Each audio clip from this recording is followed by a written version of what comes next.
యెషయా గ్రంథం 57వ అధ్యాయంలో, యెషయా గ్రంథం 57వ అధ్యాయం 16 చదవండి.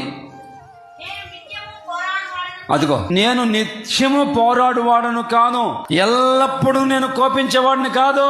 అలా కనుక నేను ఉంటే నా మూలముగా జీవాత్మ క్షీణించిపోతుంది.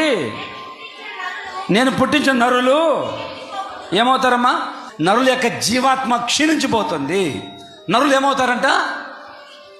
రోజు రోజు క్షీణించిపోయి బక్కసిక్కిపోయి ఏమండి బతుకు చిన్నాభిన్నం అవుతుంది. దేవుడు కనుక నిత్యము కోపం ఉంచితే, ఆయన కోపకిచ్చుకుంటే మనం ఉంటామండి?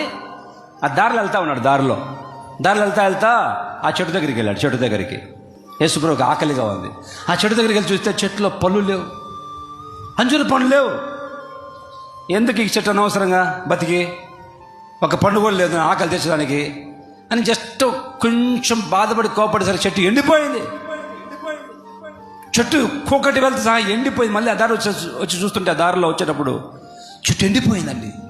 ఆయన కోపడితే జీవం క్షీణించిపోతుంది, ఆ చెట్టు ఎండిపోయినట్లుగా.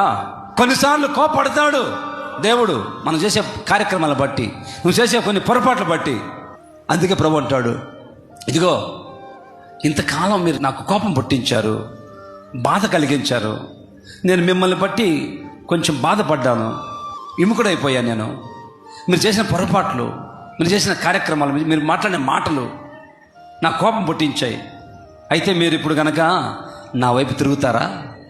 నా వైపు తిరిగితే నేను మీ మీద వాత్సల్యం చూపుతాను. దేవ స్తోత్రం కలుగును గాక. చదవండి ఒక మాట చదవండి. ఆయన కోపము ఎంతసేపమ్మా?